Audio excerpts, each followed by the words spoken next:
Okay, hey everybody, welcome back to Gundam Build Guide. Let's try this again this week. I'm Buster Green, your host to what's happening in Gundam Burger Mold this week. Starting off with normal Gundam news, the DOAN movie is coming out in Japan this Friday, finally. And meanwhile, I'm still waiting to see Shin Ultraman somehow. Now, there's a race in my head whether DOAN's Island or Shin Ultraman will get to the US first, but DOAN's Island is probably going to get here first just to the fact that Gundam usually gets here eventually, and right now there's no plan to release Shin Ultraman, but I'm dying to see Shin Ultraman. I want to see Gundam too, but anyway, apart from that, since it's no longer being hyped up, we're moving on to the next Gundam movie, which is Geno Reconquista Movie 4. It's coming out in late July, and it's supposedly a completely brand new experience where they've kind of just made a new movie from scratch this time.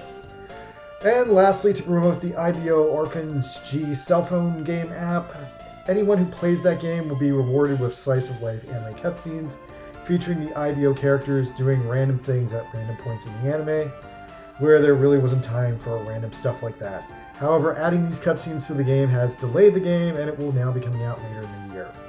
Special thanks to my only Patreon subscriber, SpiderHero55. Alright, so let's talk about Gundam Burger Mold this week.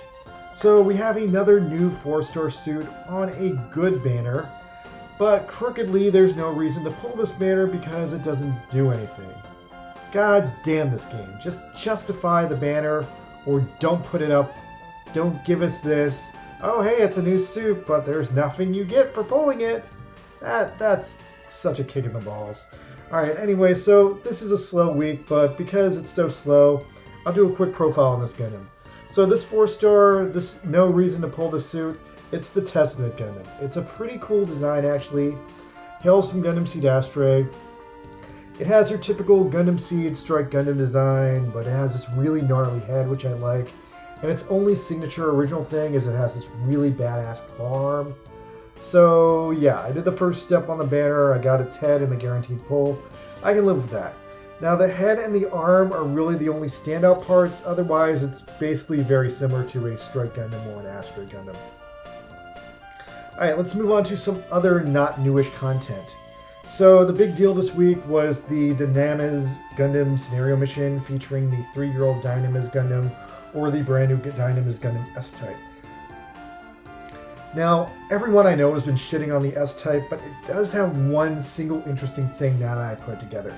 So the head here has an EX skill that gives a speed increase buff, which I actually think is pretty considerable. Now, I can't imagine a specific situation where it would come in handy, but I could definitely see you making a novelty build around it. And actually, yeah, I could definitely see it being super critically useful in like some very rare, very specific situations, like, for example, the slow EX charge battle circuit or the slow EX charge arena rounds. So yeah, it seems like it's basically a head designed to counteract the slow EX charge handicap. Now, that being said, once I put it together, I painted mine blue, and the scenario mission with it was super hella easy. Just equipped my big gun, went Trans Am, and I went to town. I had a really great time. Trans Am makes this Dynames like pretty impressive, and yeah, just shoot and pew pew pew. So moving on from that, the new battle circuit dropped today, and it was the Melee Speed Battle Circuit. Now, it ended up being a pretty fun battle circuit. Melee usually challenges you more than any other attribute, and I actually put together a lot of hella fun, hella cool builds in the circuit.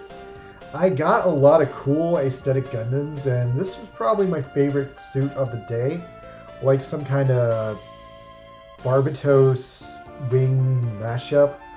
In terms of performance, the best suit I created was this one here. It uses both Alea Vignana and Trans Am together to make this really gruesome combo. I ended up putting that in the skill hack round, and yeah, that was probably one of my faves today. Now, that being said, I took the battle circuit this week very ultra casually, and I had fun with it. But because I was having so much fun with it and not taking it seriously, I kind of ran into a situation at the end where I didn't finish it in under 5 minutes, so I had to go back and grind up 2 of my rounds to get it to time. So yeah, the battle circuit is pretty fun this week, just a little hard too. Anyway, let's move on from there and go over multiplayer. In multiplayer this week, the Strike Gundam event is back. If you guys are into grinding, the best old suit to grind out this week is the Hazel TR1. It's got amazing stats. It's got an amazing design. Just full-on favorite suit of the week. And yeah, the Strike Gundam is about as dangerous as it ever was. While I was streaming a fight with it, there was a glitch out where it refused to die, and that was pretty funny. Oh, and I forgot to deal with it on the stream, but once again this week, the Make a Custom Mission event is back. So don't forget to make a custom mission. If you make one with like a bunch of Gundams, you'll get a bunch of super easy loot.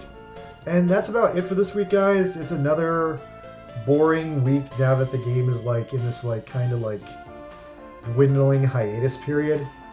I'm concentrating on my anime right now, so I'm kind of taking a step back from the channel right now for a moment, but I'll still be around every week for Build Guide and my random pre-scheduled live streams, so stay tuned, guys. I'll see you around next week. Later.